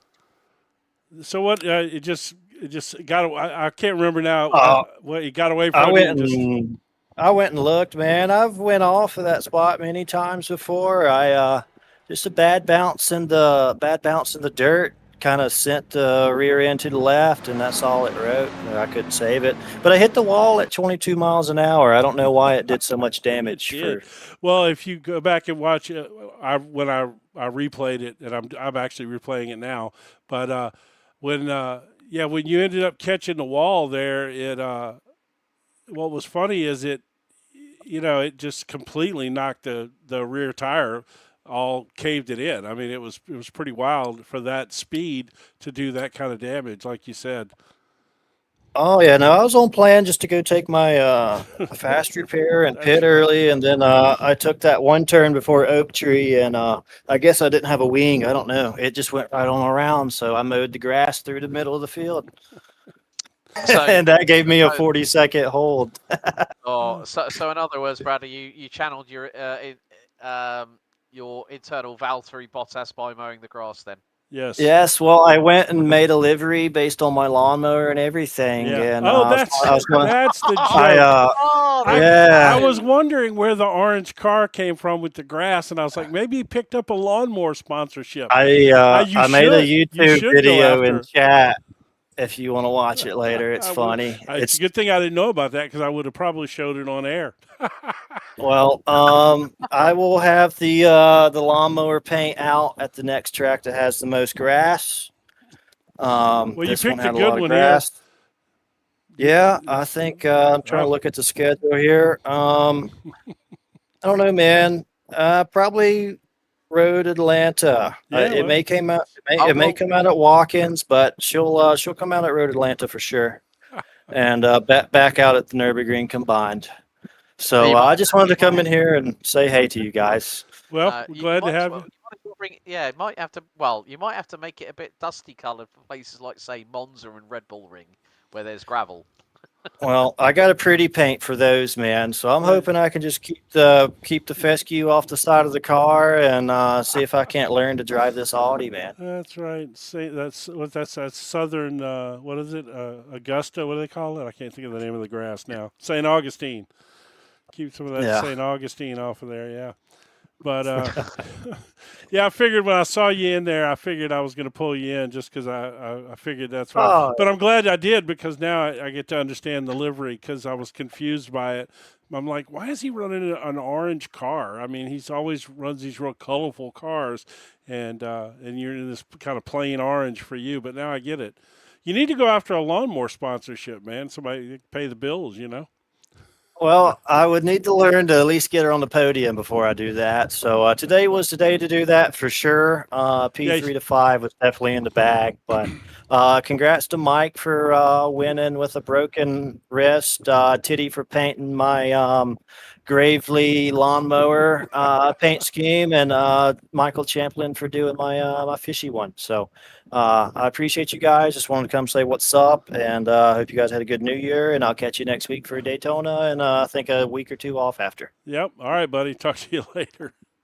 Peace, peace. Thanks much, Brad. I knew that was going to be a fun one.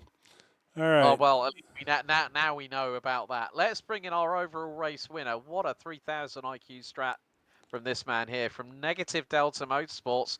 It's our round 3 winner here in the MotorMouth post-race show, Michael Dion. That was a hell of a strategy you pulled. You pulled a flanker on Ryan there. Well done, buddy, on the W. Oh, you here? We got it? Michael? Yes, sir. There he is. There he is. Well, congratulations to our man that just picked up the win here at VIR at round 3. That was a hell of a move you pulled in the pit stop strategy game on Ryan. But you had a strategy and it played out pretty well, didn't it? Yeah, definitely was a strategy play there. Ryan and I were really close up until the pit stop, between 1 and 3 or 4 tenths each lap between us. And yeah, the strategy definitely paid off. Just taking 2 tires there on the left was the winning move. So was it the fact that the left tires were taking a bit more of a battering in terms of degradation around here at VIR? Was it? From your side? Yeah, 100%. Yeah. It's I've raced quite a bit here, endurance races, and so on and so forth in the GT3s, and it's usually always the left. And at these temps, I think we were at 120 plus degree track temps. Perfect world, I take 4, but I knew that strategy wise, I needed to just live with 3 with the left sides, and going through Oak Tree, going then coming on the downhill section there onto the front stretch, you need that the grip out of the left tires to be able to carry the right amount of speed. And so I knew that was the win. And what's nice is at these temps, taking lefts, I knew I wouldn't have such a daunting warm up to get up to pace. So it paid off. Yeah, I mean, obviously with we saw that little exchange between you and Ryan earlier on in the first third of the race, and it was.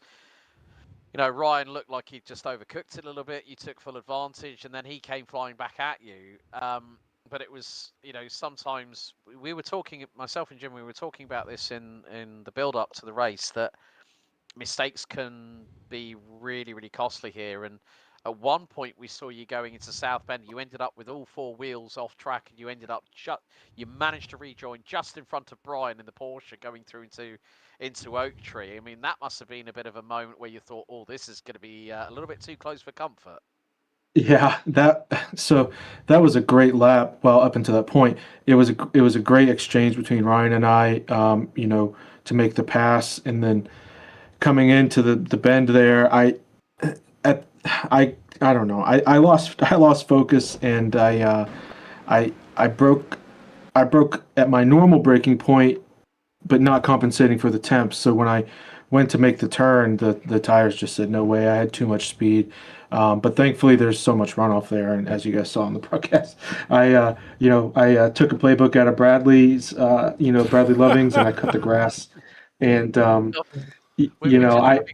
we're having a look at the moment. You actually launched it over the curves. You got some air coming through South Bend over the curving, nice. And landed it all 4 wheels like Michael Knight and Kit doing turbo boost heading into South Bend. But man, I mean, that was deciding to go with just the left side tires. I mean, we saw you both go on the air jacks, but a great strategy, a consummate professional drive there, Michael. So.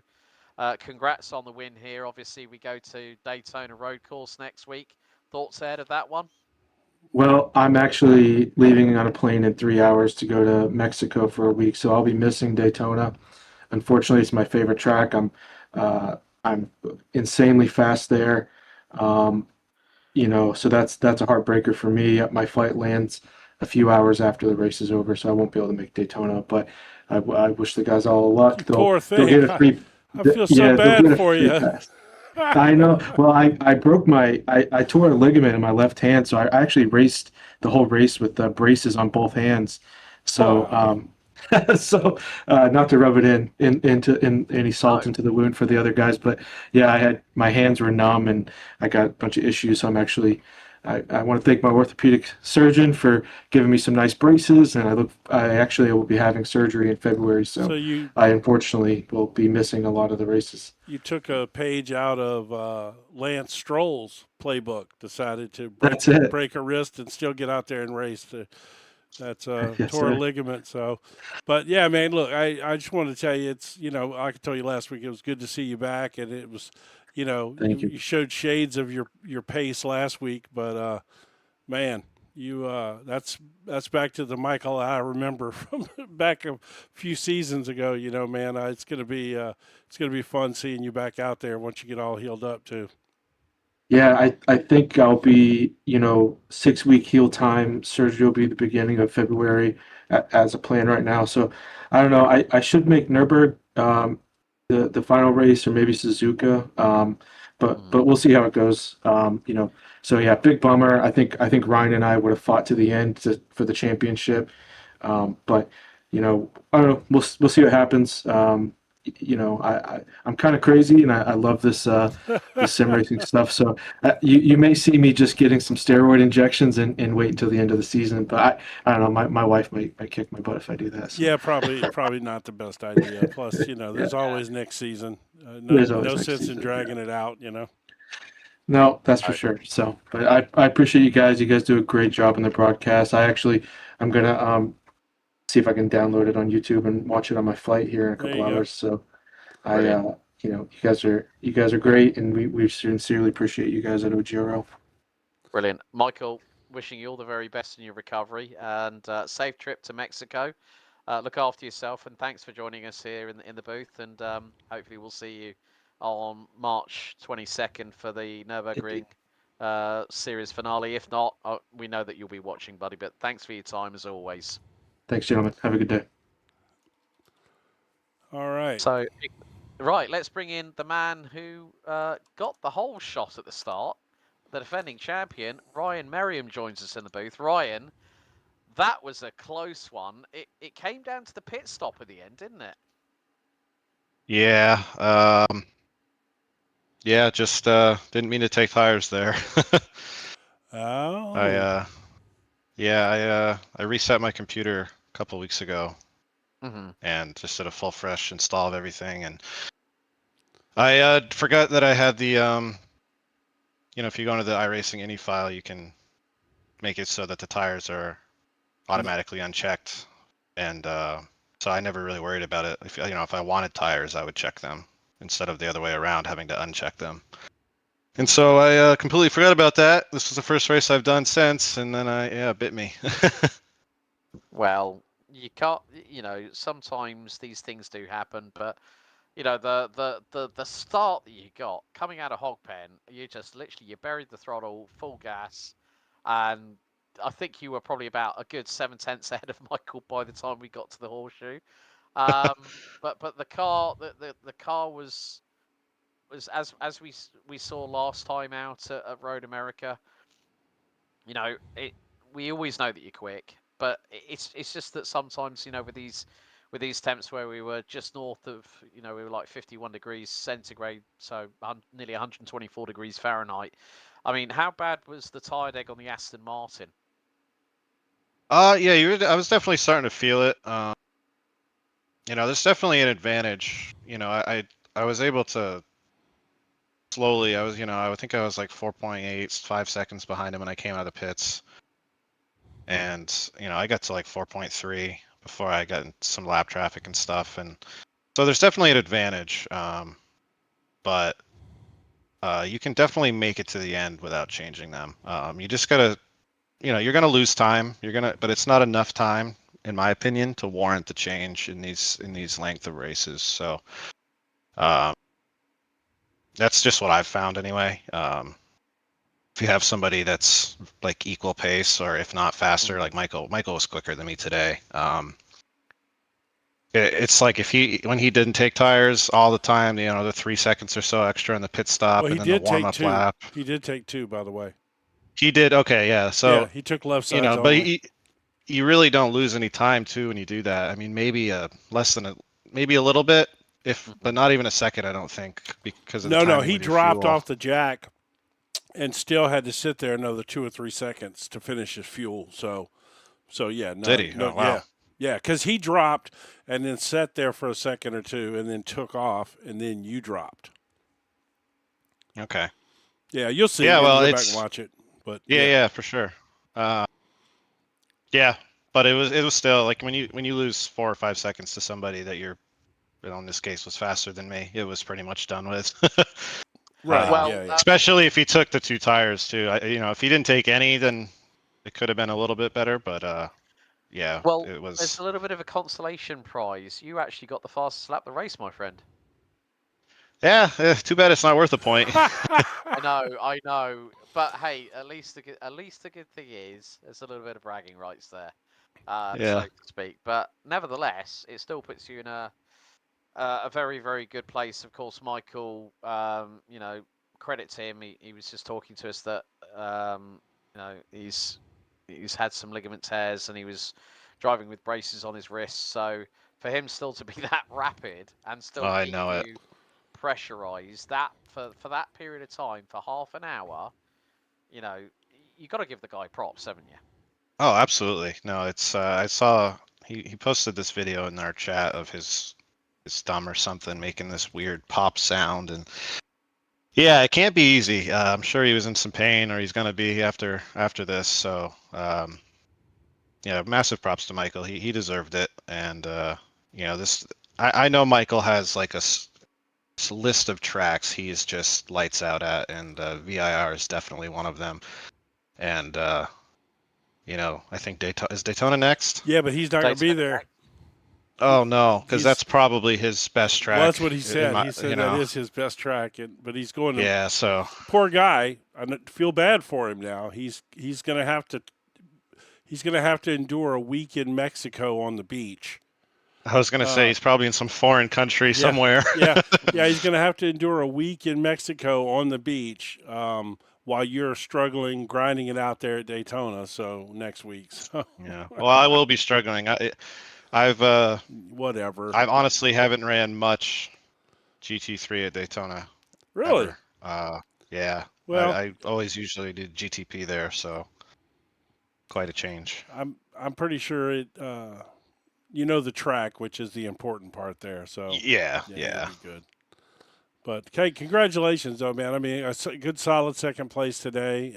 You didn't tear the car up or anything. You brought it home in second, and with him missing a good portion of the rest of the season, it sounds like you still got yourself right where you want to be. So. Yeah. No, happy with second. Can't complain at all, and we'll keep going. All right, buddy. All right. Thanks for your time, buddy. I really do appreciate it. Before we let you go, anyone you want to give a shout out to? Yeah, of course. Mom and Dad, and probably watching. You guys, as always, thanks for doing the broadcast. It's always a good time to watch it back. The 2 Bradleys for making this all happen and possible. And that's about it. Brilliant. We'll see you next time at Daytona in a week, Ryan. Congrats on second today. Sounds good, guys. Thank you. Okay, next up, let's bring in the man that finished third overall, shall we? Let's bring in Mr. Sorry. I was just going to say, let's bring in Brian Faluna. He's been waiting a little bit here as well. So let's see if I can... Well, I can't drag him in. So we'll try and see if we can bring in... Has he got us Brian blocked Faluna. where we can't? No, there he goes. I got him. Well, we welcome into the MotorMouth post-race show, Brian Faluna, our third place runner in overall. Brian, welcome in. You kept close to the boys in front, but it started falling away a little bit in the Porsche, didn't it? They were they were definitely many steps ahead today. So good job. That was a great race by Mike and Ryan. It's actually fun to watch them fight for a little while. I was hoping they would fight a little harder, so I could stay closer. But yeah, I had nothing for them today. It was a struggle for sure. I'm lucky to be on the podium. I mean, especially with the track temps being so high at about 124 degrees Fahrenheit. I mean, how bad was the deg on the Porsche? You know, it wasn't terrible. It was definitely the driver was the problem today. Coincidentally, me and my wife just got back from vacation yesterday afternoon. So like I came home and, we got settled. I took some time to relax after being in the car for like 8 hours. Oh. And then hopped on and I was like, oh man, I'm all over the place. But, I wanted to race. I was like, might as well. It's going to be fun. It's going to be enjoyable. And then it was lonely for a while, actually. For like a couple laps, it was kind of lonely. And then I decided to test out the grass cutting ability right around Oak Tree. Thank God the tree's not there anymore, or I would have been in it. And then a fun little battle for a little bit with gearing. So, yeah.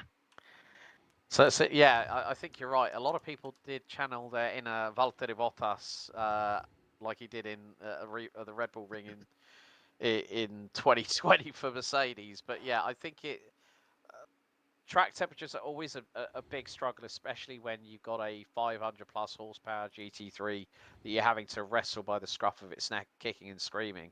But still, nevertheless, to get a P3 after coming back from vacation, 8 hours behind the wheel of your car, and then get a little bit of relax and go, oh damn, we're racing tomorrow. But still, nevertheless, nice vacation. Get back home, do some sim racing, and you're on the rostrum. Not a bad way to end the Sunday, yeah. No, not at all. I'd say big shout out to I think Will Bailey. I think he P1'd in Pro Am, so I know he's been working real hard. So I know, he has been committed to getting that Mustang up there, and I think he drove an excellent race today. I didn't see who caught the Am win. It was Mitchell Williams. Oh, okay. Well, good for Mitch. I think he's in the waiting room as well. So, no, it was actually good to see Will up there. I kept looking at my relative and seeing where he was at, and I was kind of like rooting for him the whole time we were racing. I was like, all right, come on, Will, you can do this. You can do this. Get up there. Get that Mustang on the podium. I was like, get it P. And then as soon as we pit, and I saw he was still P1, I was like, okay, you can do this. Keep going. I kind of wish I was in like one of the rooms with him during the race to cheer him on, but he was fine. But I was just happy to see that as well. But interesting race. I don't know what is next. I don't even remember what the next track is. Daytona. All right, so we go from a medium/medium-ish downforce to basically minus downforce. It'll be fun. I haven't even raced at the new version of Daytona yet, so I'll tell you, I keep seeing all the videos of the chicane. Watch the chicane. It's nasty. Yeah, I keep seeing people get launched to the moon, so we'll look forward to that. Well, if you're gonna do it, at least let us know it's coming, so we get a good highlight out of it. Yeah, just to the moon. But yeah. Well, Brian, thanks for your time, buddy. Get yourself off and have a bit of a rest, and we'll see you for round 4 at Daytona next week. Well done on P3 today. Thanks. Appreciate it. All right, buddy. See you guys next week. Right, okay. With that in mind, let's bring in. We've actually got our top 3 from our AM division. So I think what we should do. Well, here, let's see. Do we have is Will Bailey in there? No. No. Okay. We don't have Will in there. All right. Yeah. Let's bring in our. I'll tell you what. Let's bring in all 3. Let's bring in the top 3. Yeah. Okay. So we'll. Okay. So Mitchell is in. All right. The Corgi Master, Mr. Yeah, there we go. There he is. He's in. Julian, dude, I so called this. I said, I hope you guys bring all 3 of us down together. Oh yes. This is awesome. With us, our top 3 in AM: Mitchell Williams, the Corgi Master Curtis Matthews, and Julian Race, Jay the driver, in with us. Boys, congratulations to you all. Mitchell, thanks, guys. First of all, let's start with you. So Corvette victorious in Pro, and you fly the flag for GM in AM. How are you feeling after that one, buddy? Pretty good, despite the start getting damage in the beginning. I thought my race was over. Knowing Curtis's speed, he was long gone, and all of a sudden I just caught up with 2 tires. Yeah, I mean, we had a chat with Michael Dion, who took the overall win, and he decided to go with 2 left tyres in the pit stop. Was that the same strategy that you decided to employ as well? Yeah, if he didn't mention it, I probably would have taken none and struggled. But I knew it was repair my car and get it fixed, and Julian and I kind of door banged a little bit. Yeah, we I almost actually instantly we took out actually got Curtis. that on camera where y'all bumped fenders a couple times along the way there. So you'll be able to see that on the broadcast. So yeah, but that was a great win for you though, man. Yeah, especially for a track I hate, and I've been waiting for my new wheel to come in, and I tried one wheel change, and the car felt pretty good on the pit setup besides a few changes. Well, that's because you're running that Moza equipment. That's good stuff. I was Frostmaster before this. Oh yeah, well you're in good shape then. I got a Moza set up myself. So, but yeah, man, congratulations again on the win. What an awesome victory for you. Now, Curtis, I got bad news for you, buddy. I couldn't get my end of the cameras to work today. So man, I had all set up and everything. For some reason, I could not get logged into the room, and I ran out of time to try to figure it out before the broadcast. That actually, you'll notice at the first part of the broadcast that things are a little chaotic because I spent so much time trying to get those cameras online that I didn't get some of the other stuff done that I needed to. But I'm gonna get with the software people this week and get that squared away. That's the last 2 times they didn't work, so I'm going to figure out what I'm doing wrong. I'm sure it's user error, not their problem. But I'm sure the broadcast looks great, always does. But congratulations, another good solid run for you, buddy. Thanks, man. Yeah, Qual was amazing. This is actually one of my favorite tracks. This in Willow Springs, and Qual, I was like, all right, I got the pace, but of all the track tracks being so hot in America, your 2 favorite tracks are VIR and Willow Springs. Oh, dude, love them. Those are my favorite tracks. And of course, I'm in my Acura, so. But yes, well, but no, I had an issue with the track temp, and like I was talking to my team, and I was even telling them, hey, take tires, and I had such a big enough gap between Julian and Mitchell that I was like, you know what? Maybe I'm not gonna take tires, so I can be a shorter time in the pits and just keep that gap and be able to manage. And I just kept looking at my relative, and I kept seeing Julian and Mitchell coming up, and I'm like, all right, well, maybe I might not make it. And sure as hell, Mitchell came up, and I just couldn't keep the tires on. And they were smart; they played the right way. They swapped tires. I had mine checked to do, and I second guessed myself, took them off, and I should have trusted my gut. But no, it was great racing with Mitchell. He was clean. We touched an oak tree, but he was really cool about it. And, we raced clean, and it was fun. I'll get my P1 eventually, but, I had a great time racing. I thought today was going to be the day, man. You looked really strong. Like you said, you outsmarted yourself on that strategy call. Yeah, I had some actually rig issues. My new VR headset has just been so bad. So I had to go back to my old MetaQuest. What did for you VR racing? Well, maybe I don't want to jinx the brand or anything, but what did you switch to? I had the big screen Beyond 2. Oh, well. They have a lot of gray flashing issues, and it's a known issue. So I've been working with their guys to try to get it fixed. It's just not working. So I just went back to tried and true, my MetaQuest 3. But then I also this morning my gas pedal was hanging up a little bit. And so I'm ripping a whole rig apart within 10 minutes before the race to try to get it fixed and reset. And fortunately, it didn't work out that well. So maybe I didn't have my full speed, but it was still a lot of fun. It's still a good finish for you for the championship and all too, though. It's good solid, finishes and not tearing the car up is the important part for the long haul. Yeah, I mean, I gotta give it to again Mitchell and Julia. Man, they were racing good. They got me worried, and Mitchell capitalized. On a great strategy call, and I give it up to those guys. It was a lot of fun racing with them today. All right, buddy. Well, congratulations again, and we'll Daytona next, so that ought to be fun. I probably won't be there. My wife's coming home she's a travel nurse, so she's been gone for a month and a half, and she'll be home for the week. And I told her I am solely dedicated to her for that week. So this will probably be my off week, and it sucks because I love Daytona as well, especially in the Acura. It's really fast there, but family's first. Yeah, absolutely. Plus, happy wife, happy life.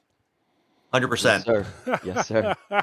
Hey, man, great broadcast, guys. Can't wait to go back and watch it. Yeah, I did get your team thing changed at least, though.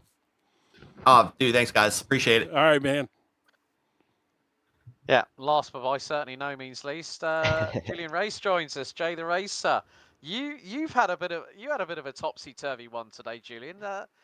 I think was that you were backwards at one point.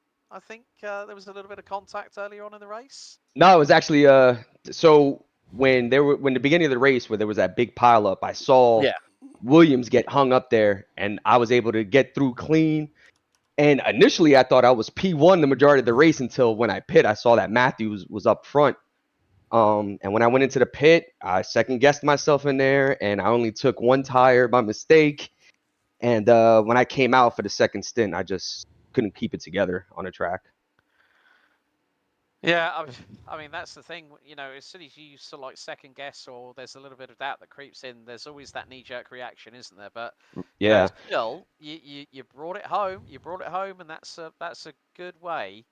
I've been struggling lately too. So the last two races were abysmal, and this is actually my favorite track as well. So where are you guys coming up with this? I mean, don't get me wrong; it's a great track, but of all the wonderful tracks we have in the United States, and y'all pick VIR and Willow Springs. Well, my home track isn't available on the service. New Jersey Motorsports Park. So not yet. Well, it's been scanned. Hopefully soon. It's been scanned for like 100 years, hasn't it? Yeah. It's a tech track, so I'm still waiting. So I got some buddies of mine that I want to kick their ass in real life on that track. So yeah, and VIR is my home track. So there you go. So that's why you love it. Yeah, there you go. Walking's going for me. It's about 40 minutes. Well, mine's Coda, so I've actually raced on VIR before in real life. I feel a bit left out being the only Brit in the conversation. Yeah, well, it's an American series for the most part. Although this has gotten to be a pretty international field nowadays. We got drivers from all over the world in here. It's yes, sir. It's awesome. But actually, I have to race on this track again later on in the Tanzo GR86 series. So I'll be right back on here later on today. Yeah, the old Tanzo series. Yes, of course, I've did many seasons of that as well. But yeah, this is but a good solid third place finish though, Julian, today. Yes, sir. Where were you at? Refresh my memory. Where were you at in the points coming into this one? I think I was P9. Like I said, the first two races were terrible. I crashed out at Road America. Spa was not so great as well. But this was where I thought I was going to bring it all together. I just upgraded my rig as well. So you did bring it together. I'm going to blame it on that. Nothing wrong with the third place finish, though. I mean, that's good, solid. Not at all. Good, solid racing. So. Well, before today. Yes, sir. Yeah, well Curtis second opposites. Michael missed a race because he missed the warm. But all right, guys. Well, I think we're probably over our time limit now. We need to probably wrap this up. But it was good to get all three of you in here and chat with you. And hey, man, great broadcast, guys, and thanks again. And Mitch and Julian, great racing, guys. Yep, great racing. Hopefully, we'll do it again soon. Great broadcast. Appreciate you guys. Have a good one. Yep. All right, man. Thanks a lot, guys. See you guys. I'll be watching it later. Thank you, guys. All right, man. Cheers, Mitch. Okay, well, Jim, VIR, definitely. I mean, that's brought us to the end of round 3 of the Coffee Cup presented by OGRL. We have to say a big thank you to MAS Solutions, Laurie's Locks, Arcadian Woodcraft, and of course, don't forget our friends at the Roasted Record. If you do want to get your small batch roasted coffee beans from all across the world, go to the link in the description. Use the coupon code SIM20 for 20% off your order. VIR has brought the coffee cup kicking and screaming into 2026 with more bangs for your bucks, wouldn't you say, my friend? Indeed. Yeah, no, it's been another fantastic race. As always in this series, I don't know that we've ever had a bad one, to be honest with you, in this series, but just so much action, a lot of cars on the grid, just action everywhere. It's always good, and this one certainly did not disappoint. One of the best up-front battles for that first half of the race was insane. Those guys, well, the three-way fight initially, and then it turned into a two-way battle up there. Yeah, incredible. Good stuff. And, battles up and down the field in all classes. Fantastic action. And by the way, I want to thank you for filling in for these last 2 weeks that you did. I think Ewan will be back with us here next week. But I do appreciate you stepping in, as you called it, the cavalry coming to the rescue. I might have to bring my bugle and start practicing to play it for the next time. You never know. But folks, thank you so much for everyone that has tuned in, that has been involved in the chat here on MotorMouth Broadcasting. If you haven't already, please give us a like, share, subscribe. We are now over 530 subscribers strong here on YouTube. It might be a little click for you, but for us here, it means a hell of a lot. If you have got a league that needs covering out there, give us a shout. Give us a holler. Let us know. We can cover anything and everything here on iRacing. On behalf of Jim Cunningham, my name's Alex Goldschmidt. Thank you so much for tuning in. The Coffee Cup presented by OGRL Season 5 heads to the World Centre of Racing. Same time, same place in just 7 days as the Daytona International Speedway road course will host round number 4. Until next time, race hard, race fair, and don't forget to keep it pinned. We'll see you next time. Good night.